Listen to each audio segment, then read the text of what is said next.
Air warfare was a major component in all theaters of World War II, and together with anti-aircraft warfare, consumed a large fraction of the industrial output of the major powers. Germany and Japan depended on air forces that were closely integrated with land and naval forces. The Axis powers downplayed the advantage of fleets of strategic bombers and were late in appreciating the need to defend against Allied strategic bombing. By contrast, Britain and the United States took an approach that greatly emphasized strategic bombing and, to a lesser degree, tactical control of the battlefield by air as well as adequate air defenses. Both Britain and the U.S. built substantially larger strategic forces of large, long-range bombers. Simultaneously, they built tactical air forces that could win air superiority over the battlefields, thereby giving vital assistance to ground troops. The U.S. Navy and Royal Navy also built a powerful naval air component based on aircraft carriers, as did the Imperial Japanese Navy. These played the central role in the war at sea. Before 1939, one side, Japan, operated under largely theoretical models of air warfare. Italian theorist Giulio Douhet in the 1920s summarized the faith that airmen during and after World War I developed in the efficacy of strategic bombing. Many said it alone could win wars too, as the bomber will always get through. The Americans were confident that the Boeing B-17 Flying Fortress bomber could reach targets, protected by its own weapons, and bomb, using the Norden bombsight, with pickle-barrel accuracy. Three Japanese aviation pioneers felt that they had developed the finest naval aviators in the world. The Luftwaffe was the aerial warfare branch of the Wehrmacht. Under the leadership of Hermann Göring, it was able to learn and test new combat techniques in the Spanish Civil War. The war also led to greater emphasis on anti-air weapons and fighter aircraft due to their ability to defend against enemy bombers. 4. Its advanced technology and rapid growth led to exaggerated fears in the 1930s that helped to persuade the British and French into appeasement. In the war, the Luftwaffe performed well in 1939–41, as its Stuka dive bombers terrified enemy infantry units. But the Luftwaffe was poorly coordinated with overall German strategy and never ramped up to the size and scope needed in a total war, partly due to a lack of military aircraft production infrastructure for both completed airframes and powerplants when compared to either the Soviet Union or the United States. The Luftwaffe was deficient in radar technology, except for their usable UHF and later VHF band, airborne intercept radar designs, such as the Liechtenstein and Neptun radar systems for their night fighters.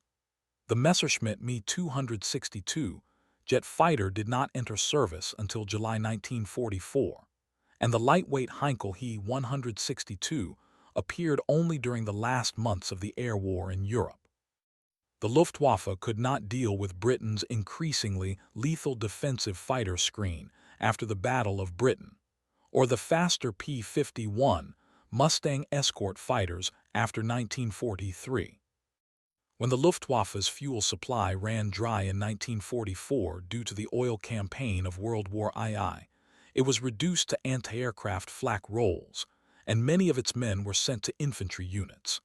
By 1944, it operated 39,000 flak batteries staffed with 1 million people in uniform, both men and women. The Luftwaffe lacked the bomber forces for strategic bombing because it did not think such bombing was worthwhile, especially following the June 3, 1936, death of General Walther Wever, the prime proponent of a strategic bomber force for the Luftwaffe. They did attempt some strategic bombing in the east with the problematic Heinkel He-177. Their one success was destroying an airbase at Poltava Air Base, Ukraine during the Allied Operation Frantic, which housed 43 new B-17 bombers and 1 million tons of aviation fuel. 5. Introduction of turbojet-powered combat aircraft, mostly with the Messerschmitt Me-262 twin-jet fighter, the Heinkel He-162 light jet fighter, and the Arado R-234 reconnaissance bomber was pioneered by the Luftwaffe.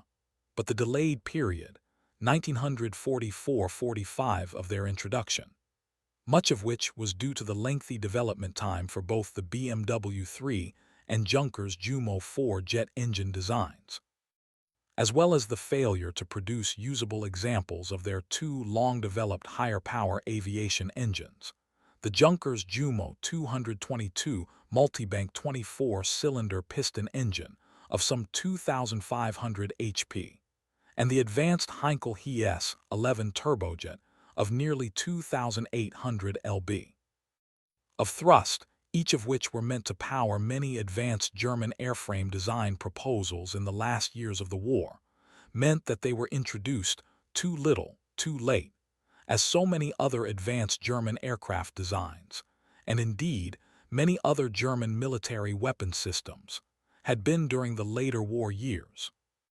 Although Germany's allies, especially Italy and Finland, had air forces of their own, there was very little coordination with them. Not until very late in the war did Germany share its aircraft and alternative fuel blueprints and technology with its ally Japan, resulting in the Nakajima Kikka jet fighter and the Mitsubishi Shusui rocket fighter, respectively based on the Me-262A and Me-163B, both of which, similarly, came far too late for Japan to improve its defensive aircraft systems, or to make alternative fuels and lubricants. 6. Britain Royal Air Force.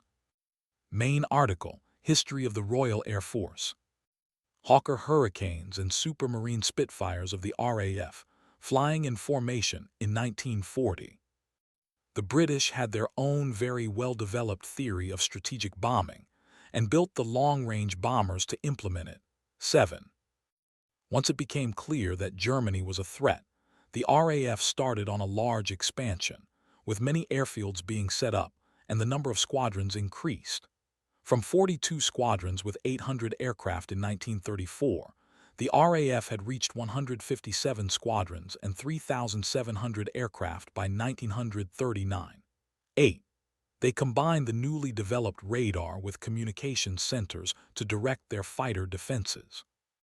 Their medium bombers were capable of reaching the German industrial center of the Ruhr, and larger bombers were under development.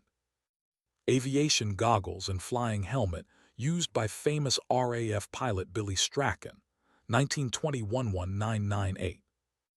The RAF underwent rapid expansion following the outbreak of war against Germany in 1939. This included the training in other Commonwealth nations, particularly Canada, of half of British and Commonwealth aircrews, some 167,000 men in all. It was the second largest in Europe. The RAF also integrated Polish and other airmen who had escaped from Hitler's Europe.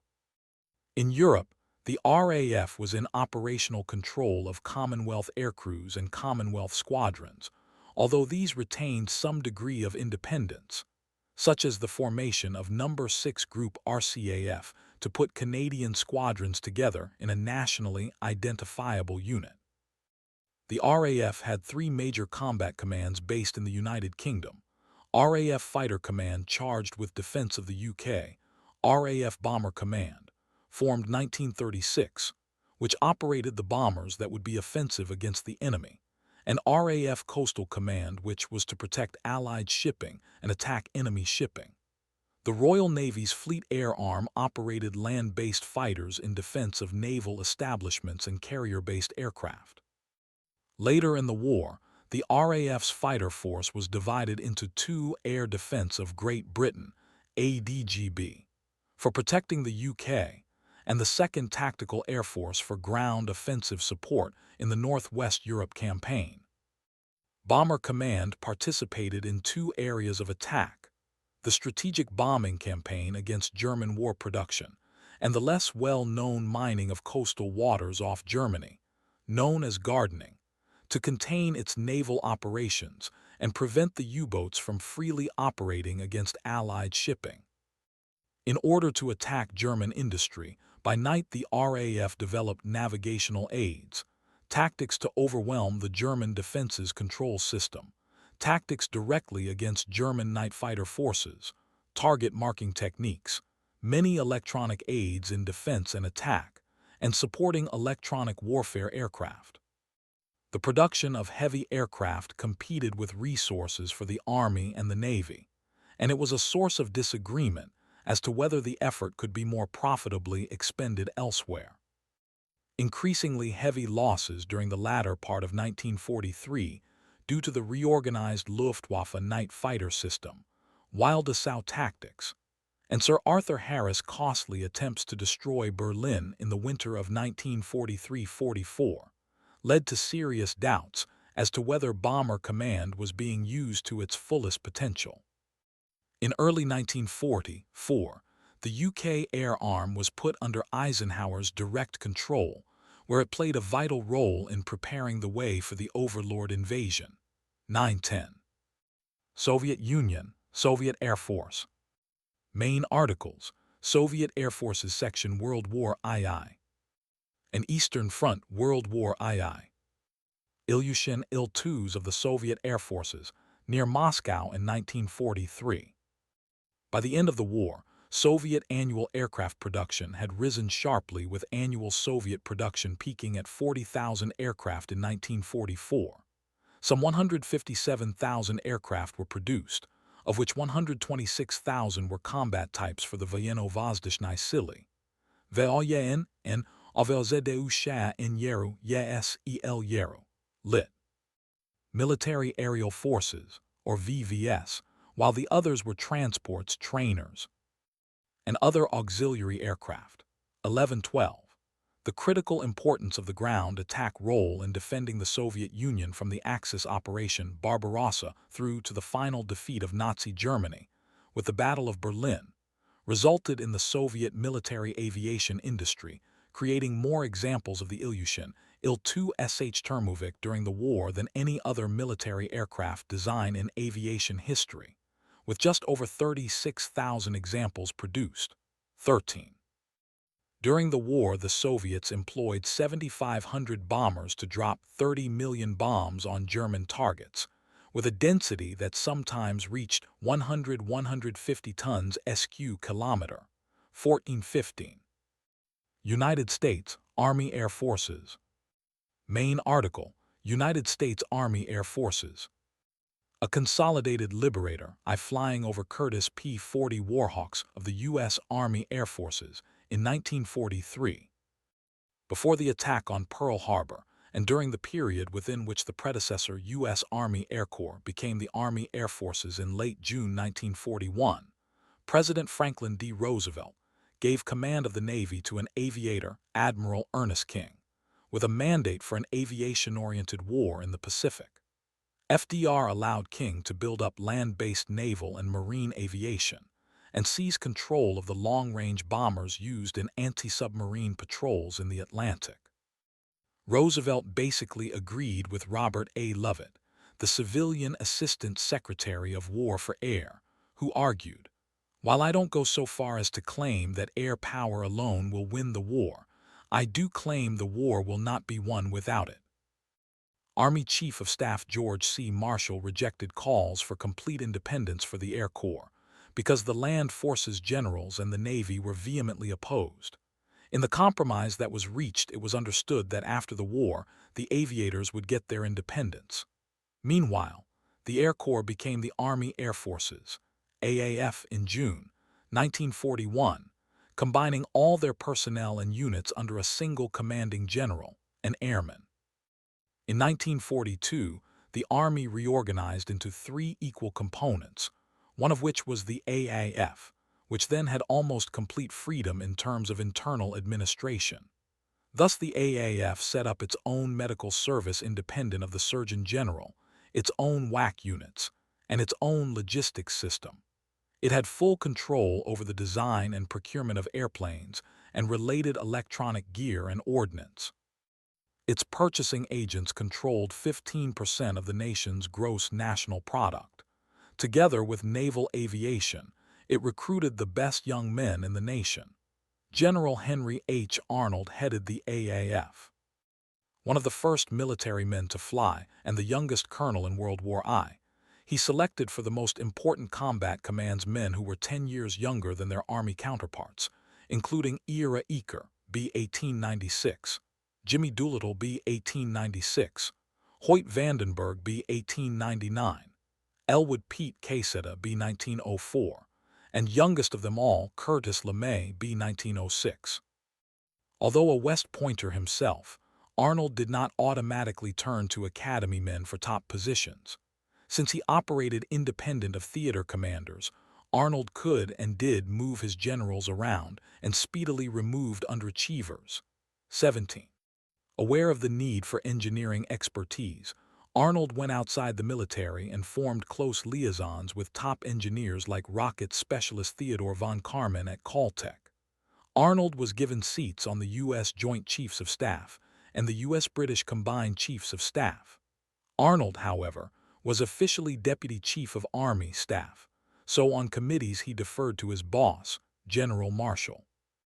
Thus Marshall made all the basic strategic decisions, which were worked out by his War Plans Division, WPD, later renamed the Operations Division. WPD's section leaders were infantrymen or engineers, with a handful of aviators in token positions. 18. The AAF had a newly created planning division, whose advice was largely ignored by WPD. Airmen were also underrepresented in the planning divisions of the Joint Chiefs of Staff and of the Combined Chiefs. Aviators were largely shut out of the decision-making and planning process because they lacked seniority in a highly rank-conscious system. The freeze intensified demands for independence and fueled a spirit of proving the superiority of air power doctrine. Because of the young, pragmatic leadership at the top and the universal glamour accorded aviators, morale in the AAF was strikingly higher than anywhere else, except perhaps Navy aviation. The AAF provided extensive technical training, promoted officers and enlisted faster, provided comfortable barracks and good food, and was safe, with an American government-sponsored pilot training program in place as far back as 1938, that did work in concert when necessary with the British Commonwealth's similar program within North America. The only dangerous jobs were voluntary ones as crew of fighters and bombers, or involuntary ones at jungle bases in the Southwest Pacific. Marshall, an infantryman uninterested in aviation before 1939, became a partial convert to air power and allowed the aviators more autonomy. He authorized vast spending on planes and insisted that American forces had to have air supremacy before taking the offensive. However, he repeatedly overruled Arnold by agreeing with Roosevelt's requests in 1940-142 to send half of the new light bombers and fighters to the British and Soviets, thereby delaying the buildup of American air power. 19. The Army's major theater commands were given to infantrymen Douglas MacArthur and Dwight D. Eisenhower. Neither had paid much attention to aviation before the war. However, the air power advocate Jimmy Doolittle succeeded Eaker as 8th Air Force Commander at the start of 1944. Doolittle instituted a critical change in strategic fighter tactics, and the 8th Air Force bomber raids faced less and less Luftwaffe defensive fighter opposition for the rest of the war. Offensive counter-air to clear the way for strategic bombers and an eventually decisive cross-channel invasion was a strategic mission led by escort fighters partnered with heavy bombers. The tactical mission, however, was the province of fighter bombers, assisted by light and medium bombers. American theater commanders became air power enthusiasts and built their strategies around the need for tactical air supremacy. MacArthur had been badly defeated in the Philippines in 1941-42 primarily because the Japanese controlled the sky. His planes were outnumbered and outclassed, his airfields shot up, his radar destroyed, and his supply lines cut. His infantry never had a chance. MacArthur vowed never again. His island-hopping campaign was based on the strategy of isolating Japanese strongholds while leaping past them. Each leap was determined by the range of his 5th Air Force, and the first task on securing an objective was to build an airfield to prepare for the next leap. 2021, Eisenhower's deputy at SHAEF was Air Chief Marshal Arthur Tedder, who had been commander of the Allied Mediterranean Air Command when Eisenhower was in charge of Allied operations in the Mediterranean. Doctrine and technology. The Allies won battlefield air supremacy in the Pacific in 1943 and in Europe in 1944. That meant that Allied supplies and reinforcements would get through to the battlefront, but not the enemies. It meant the Allies could concentrate their strike forces wherever they pleased and overwhelm the enemy with a preponderance of firepower. There was a specific campaign within the overall strategic offensive for suppression of enemy air defenses, or specifically, Luftwaffe fighters. Aircrew training. CAC Wackett trainers of the Royal Australian Air Force in 1942. While the Japanese began the war with a superb set of naval aviators, trained at the Misty Lagoon Experimental Air Station, their practice, perhaps from the warrior tradition, was to keep the pilots in action until they died. The U.S. position, at least for naval aviation, was a strict rotation between sea deployments and shore duty, the latter including training replacements, personal training, and participating in doctrinal development.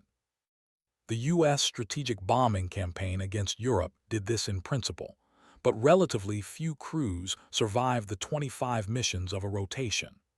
On December 27, 1938, the United States had initiated the civilian pilot training program to vastly increase the number of ostensibly civilian American pilots. But this program also had the eventual effect of providing a large flight-ready force of trained pilots for future military action if the need arose. Other countries had other variants. In some countries, it seemed to be a matter of personal choice if one stayed in combat or helped build the next generation. Even where there was a policy of using skills outside combat, some individuals, e.g. Guy Gibson VC, insisted on returning to combat after a year. Both Gibson's successors at 617 Squadron were ordered off ops permanently, Leonard Cheshire VC after 102 operations, Willie Tate DSO and 3 bars after 101, reflecting the strain of prolonged operations. The British Commonwealth Air Training Plan and related schemes, as well as training British crew in North America, away from the war, contributed large numbers of aircrew from outside the UK to the forces under RAF operational control. The resulting Article XV squadrons, nominally part of individual Commonwealth Air Forces, were filled from a pool of mixed nationalities. While RAF Bomber Command let individuals form teams naturally, and bomber aircrew were generally heterogeneous in origins, the Canadian government pushed for its bomber aircrew to be organized in one group for greater recognition. Number 6 Group RCAF. Logistics. Airfield construction. RAF construction workers finishing the construction of an airfield near Lingevers in 1944. Arnold correctly anticipated that the U.S. would have to build forward airfields in inhospitable places. Working closely with the Army Corps of Engineers, he created aviation engineer battalions that by 1945 included 118,000 men. Runways, hangars, radar stations, power generators, barracks, gasoline storage tanks, and ordnance dumps had to be built hurriedly on tiny coral islands, mud flats, featureless deserts, dense jungles, or exposed locations still under enemy artillery fire. The heavy construction gear had to be imported, along with the engineers' blueprints, steel mesh landing mats, prefabricated hangars, aviation fuel, bombs and ammunition, and all necessary supplies. As soon as one project was finished, the battalion would load up its gear and move forward to the next challenge, while headquarters inked in a new airfield on the maps. 22. The engineers opened an entirely new airfield in North Africa every other day for 7 straight months. Once when heavy rains along the coast reduced the capacity of old airfields, 2 companies of airborne engineers loaded miniaturized gear into 56 transports, flew 1,000 miles to a dry Sahara location, started blasting away, and were ready for the first B-17 24 hours later. Often engineers had to repair and use a captured enemy airfield. The German fields were well-built all-weather operations. 23. Some of the Japanese island bases built before the war had excellent airfields. Most new Japanese installations in the Pacific were ramshackle affairs with poor sighting, poor drainage, scant protection, and narrow, bumpy runways. Engineering was a low priority for the offense-minded Japanese, who chronically lacked adequate equipment and imagination.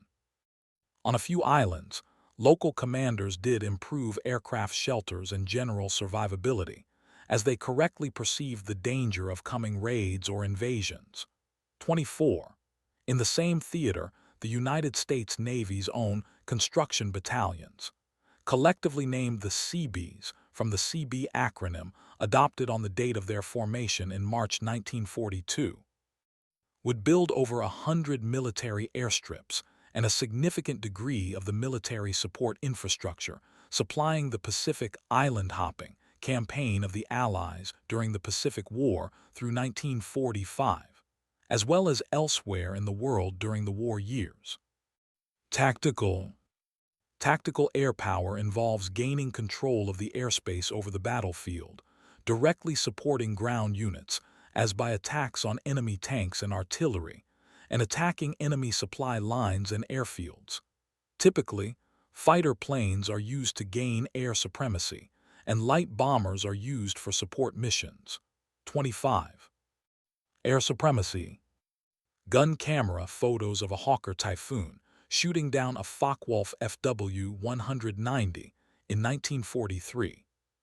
Tactical air doctrine stated that the primary mission was to turn tactical superiority into complete air supremacy, to totally defeat the enemy air force and obtain control of its airspace. This could be done directly through dogfights and raids on airfields and radar stations, or indirectly by destroying aircraft factories and fuel supplies. Anti-aircraft artillery, called ACAC by the British, Flak by the Germans, and Archie by the World War I USAAS, could also play a role, but it was downgraded by most airmen. The Allies won air supremacy in the Pacific in 1943 and in Europe in 1944. 26.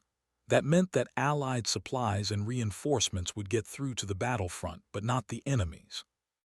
It meant the Allies could concentrate their strike forces wherever they pleased and overwhelm the enemy with a preponderance of firepower. This was the basic Allied strategy, and it worked. P-51 Mustangs of the 375th Fighter Squadron, 8th Air Force, mid-1944. One of the most effective demonstrations of air supremacy by the Western Allies over Europe occurred in early 1944, when Lieutenant General Jimmy Doolittle, who took command of the U.S. 8th Air Force in January 1944, only a few months later, released the building force of P-51 Mustangs from their intended mission to closely escort the 8th Air Force's heavy bombers.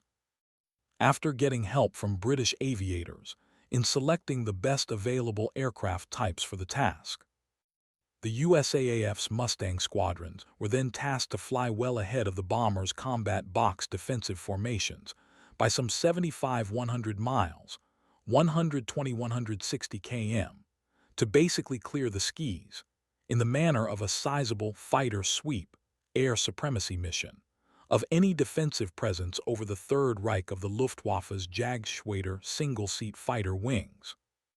This important change of strategy also coincidentally doomed both the twin-engine Zersterer heavy fighters and their replacement, heavily armed Focke-Wulf FW-190A Sternbach forces used as bomber-destroyers, each in their turn. This change in American fighter tactics began to have its most immediate effect with the loss of more and more of the Luftwaffe's Jagdflieger fighter pilot personnel 27, and fewer bomber losses to the Luftwaffe as 1944 wore on. Air superiority depended on having the fastest, most maneuverable fighters, in sufficient quantity, based on well-supplied airfields, within range. The RAF demonstrated the importance of speed and maneuverability in the Battle of Britain, 1940, when its fast Spitfire and Hawker Hurricane fighters easily riddled the clumsy Stukas as they were pulling out of dives. The race to build the fastest fighter became one of the central themes of World War II. Once total air supremacy in a theater was gained, the second mission was interdiction of the flow of enemy supplies and reinforcements in a zone 5 to 50 miles behind the front. Whatever moved had to be exposed to airstrikes, or else confined to moonless nights. Radar was not good enough for nighttime tactical operations against ground targets.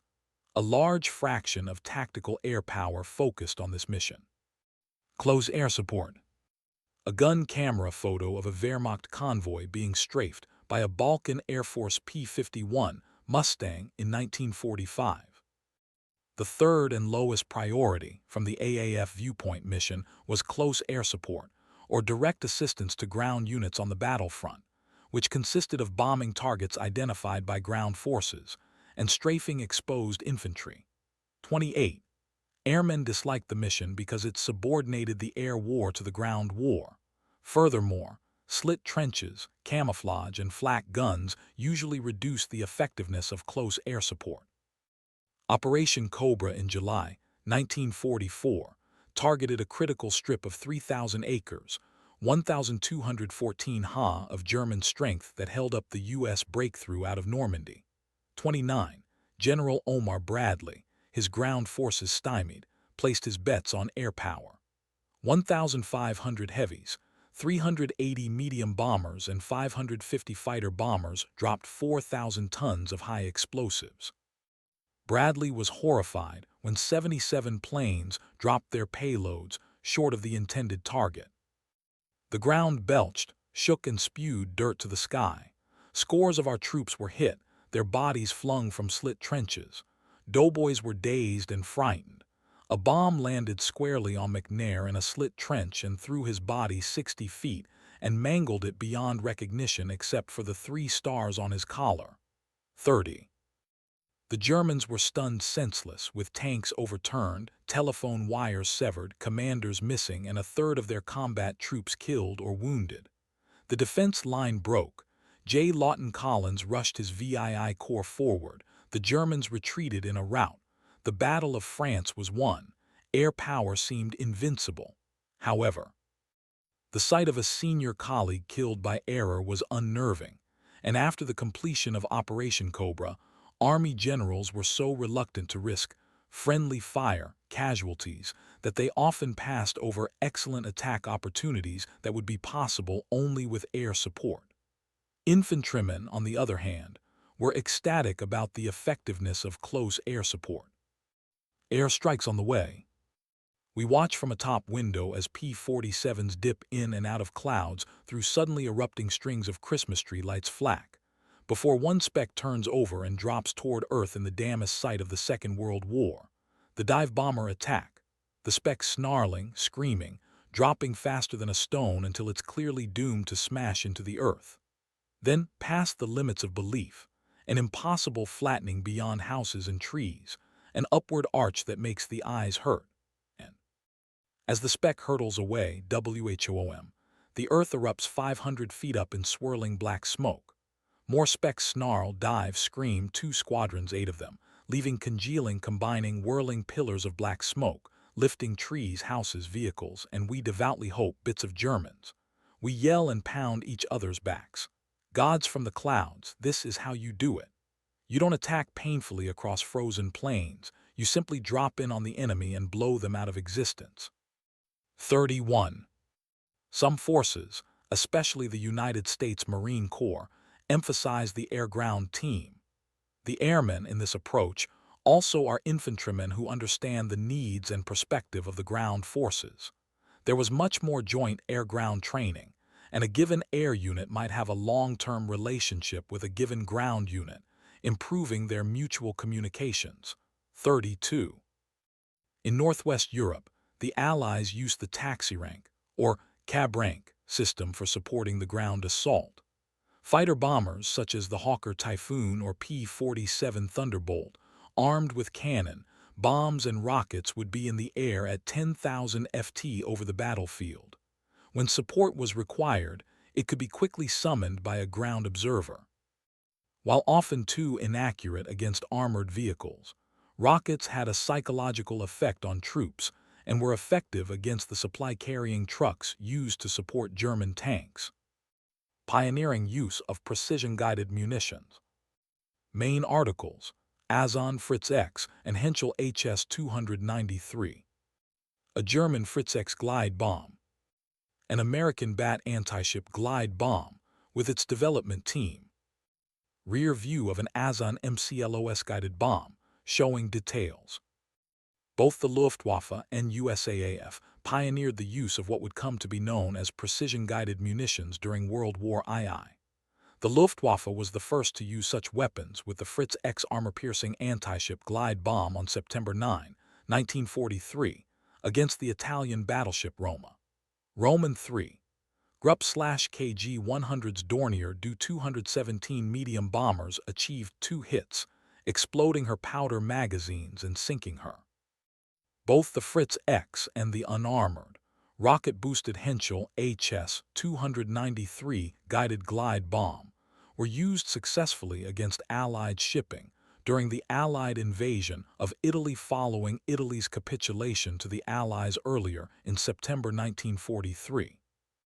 Both weapons used the Kahle-Strasberg radio control link, a joystick-equipped Funkgerät Fu G203 Kahle transmitter in a deploying aircraft, with the corresponding Fu G230 Strasberg receiver in the ordnance for guidance. 33. The United States Army Air Forces had come up with the Azon guided bomb, converted from a regular 453 kg, 1,000 lb. high-explosive bomb with a special set of radio-controlled vertical tail fins controlling the lateral path to the target. Missions were flown in both Western Europe in the summer and autumn of 1944, and in the China-Burma-India theater in early 1945, with 2 separate B-24 Liberator squadrons, one in each theater, having some limited success with the device. 3435.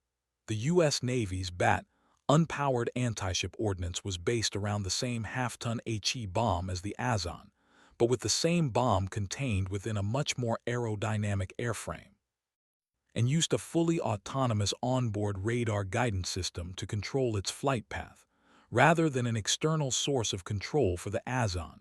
36. German bombers and missiles. Main articles: Ural Bomber Schnellbomber, Heinkel He-177 Bomber B, and Amerika Bomber. Britain and the United States built large quantities of 4-engined long-range heavy bombers. Germany, Japan, and the Soviet Union did not. The decision was made in 1933 by the German General Staff, the Technical Staff, and the aviation industry that there was a lack of sufficient labor, capital, and raw materials. 37. A top-level Luftwaffe general, Walther Wever, had tried to make some form of strategic bombing capability a priority for the newly formed Luftwaffe through 1935 and into 1936. But his untimely death in June 1936 ended any hopes of developing such a force of long-range heavies possible, as his Ural bomber program for such 4-engined aircraft, comparable to what the United States was already pioneering, literally died with him. During the war, Hitler was insistent on bombers having tactical capability, which at the time meant dive bombing, a maneuver then impossible for any heavy bomber. His aircraft had limited effect on Britain for a variety of reasons, but low payload was among them. Lacking a doctrine of strategic bombing, neither the RLM or the Luftwaffe ever ordered any suitable quantities of an appropriate heavy bomber from the German aviation industry, having only the Heinkel He-177A Graf available for such duties, a design plagued with many technical problems, including an unending series of engine fires, with just under 1,200 examples ever being built. Early in the war, the Luftwaffe had excellent tactical aviation, but when it faced Britain's integrated air defense system, the medium bombers actually designed, produced, and deployed to combat, meant to include the Schnellbomber high-speed mediums, and their intended heavier warload successors, the Bomber B design competition competitors, did not have the numbers or bomb load to do major damage of the sort the RAF and USAAF inflicted on German cities. 38. Failure of German secret weapons. Hitler believed that new high-technology, secret weapons, would give Germany a strategic bombing capability and turn the war around. The first of 9,300 V-1 flying bombs hit London in mid-June 1944, and together with 1,300 V-2 rockets, caused 8,000 civilian deaths and 23,000 injuries. Although they did not seriously undercut British morale or munitions production, they bothered the British government a great deal. Germany now had its own unanswered weapons system. Using proximity fuses, British anti-aircraft artillery gunners learned how to shoot down the 400 mph V-1s. Nothing could stop the supersonic V-2s. The British government, in near panic, demanded that upwards of 40% of bomber sorties be targeted against the launch sites, and got its way in Operation Crossbow. The attacks were futile, and the diversion represented a major success for Hitler. 3940. Every raid against a V-1 or V-2 launch site was one less raid against the Third Reich. On the whole, however, the secret weapons were still another case of too little too late. The Luftwaffe ran the V-1 program, which used a jet engine, but it diverted scarce engineering talent and manufacturing capacity that were urgently needed to improve German radar, air defense, and jet fighters. The German army ran the V-2 program. The rockets were a technological triumph and bothered the British leadership even more than the V-1s. But they were so inaccurate they rarely could hit militarily significant targets. 41-second Sino-Japanese War. China, 1937–1945.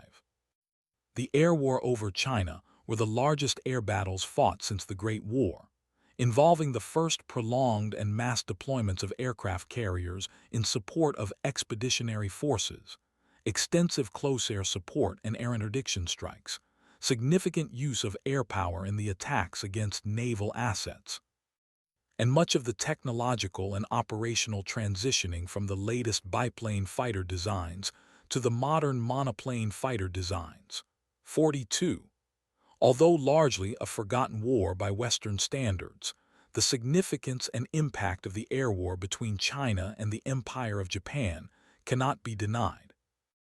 It was the best opportunity for the Western air powers to learn about the might of Japanese aerial and naval military technological prowess, as the West were yet in for a dangerous realization of Japanese air prowess by the end of 1941, when the Empire of Japan expanded into the Pacific. 43. As the War of Resistance World War II broke out with the Battle of Shanghai in 1937–44, the centralized command of the Republic of China Air Force had integrated various former warlord Air Force men and machines, as well as overseas Chinese volunteer aviators into the nominally nationalist Air Force of China, and coordinating with the Second United Front of the National Revolutionary Army (NRA) and People's Liberation Army (PLA), engaging in massive air battles, close air support operations, air interdiction strikes, facing indiscriminate terror bombing campaigns against all manners of civilian targets inflicted by the Imperial Japanese Army Air Service and the Imperial Japanese Navy Air Service. 45. The Chinese Air Force, equipped with a maximum of only about 300 imported operational combat aircraft at any given time, was stretched thin over a massive area of the northern, eastern, and southern fronts against approximately 1,000 operational combat aircraft of the Imperial Japanese forces, supported by their own robust and rapidly developing aviation industry. 46. Major air battles and skirmishes between the Chinese Air Force and the Japanese Army and Navy Air Forces continued over a vast range of the Chinese mainland. and beyond. Even after the Battle of Shanghai, Battle of Nanking and Battle of Taiyuan were lost by the end of 1937, new front lines were quickly being drawn at the Battle of Taizhuang, the Battle of Wuhan, the Battle of Canton, the Battle of South Guangxi/Kunlun Pass, among very many other engagements through 1938 and into 1939, 47-48-49. The Chinese Air Force survived to fight with combat aircraft replenishments from 1937 to 1941 through treaty with the Soviets. Here a Chinese Polikarpov I-16 fighter preserved at the Dadingshan Aviation Museum. The Chinese Air Force was initially equipped with a mixed bag of fighter and bomber aircraft at the beginning of the war in 1937 that included the Boeing Model 281 Peashooter, Curtiss A-12 Shrikes, Curtiss Hawk IIs, Fiat CR-32s, Heinkel He 111s, Martin B-10s, Northrop Gammas, etc., and while giving good account in their many missions against the Imperial Japanese onslaught. These were mostly lost through continued attrition, as the war raged on through the end of 1937.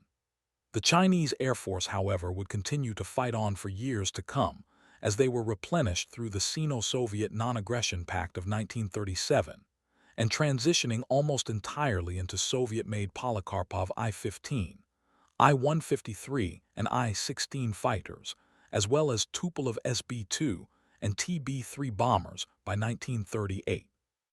Fighting capacity was greatly bolstered with support from the aviators of the Soviet Volunteer Group, which was active from late 1937 until the end of 1939, and remained stationed in China at limited capacity until December 1940-48.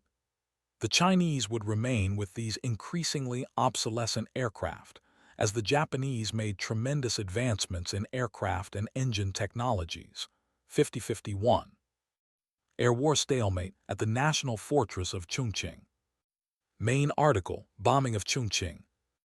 With the fall of Wuhan Hubei province to the Japanese, the wartime capital of China had been pushed back to Chongqing, where an all-air war campaign against targets in Sichuan province between the CAF and the IJAAF-IJNAF would rage for years in a cat-and-mouse game under the codenames Operation 100, 101, and 102 IJA-IJN Joint Strike Force terror bombing campaigns. 52-53, despite the general obsolescence of the Chinese fighter aircraft against the new Japanese Schnellbombers, the CAF improvised, continuing to inflict casualties and losses against the Japanese raiders, culminating with the well-timed deployment of experimental airburst bombs launched against the massive heavy bomber formations in August 1940, and climaxing with the introduction of the most advanced fighter aircraft of the time, the Mitsubishi A6M0, which gained almost complete air supremacy with its unheard-of performance against the Chinese Air Force the following month, and would incredibly remain largely unheard of almost a year and a half later, when the Allied air powers faced the scourge of the Zero fighter, as the Imperial Japanese war machine expanded into the Pacific with the attack on Pearl Harbor. 54-55-56. Su Jixiang of the 17th PS, 5th PG with an I-15 bis. The fighter he fought in the A6M0 fighter's debut aerial combat engagement on 13 September 1940 over Chongqing 57-58. In June of 1941, China was included into the Lend-Lease Act, which stipulated that the United States will help support the Chinese Air Force with U.S. warplanes. An aggressive air campaign against Japan using Chinese bases with American pilots wearing Chinese uniforms was officially established on 10 October 1941. 59-60-61. Air crews and specialized personnel from the United States began arriving in the CBI theater to form the American Volunteer Group of Combat Aviators, popularly referred to as the Flying Tigers, a nominally Chinese Air Force unit composed almost entirely of Americans. Led by General Claire Lee Chennault, 62, tasked with the defense of the Hump supply lifeline between the British bases in Burma, Myanmar, and India, and the wartime port of entry into China, Kunming City. The Flying Tigers employed dissimilar hit-and-run air tactics using the heavy firepower and high-speed diving of the well-armored P-40 Warhawk fighter attack planes, racking up a strong record against the Japanese Army Air Force operating in the CBI theater of operations beginning in December 1941. 63. Chennault called for strategic bombing against Japanese cities, using American bombers based in China.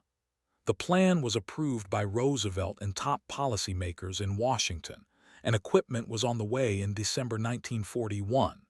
It proved to be futile.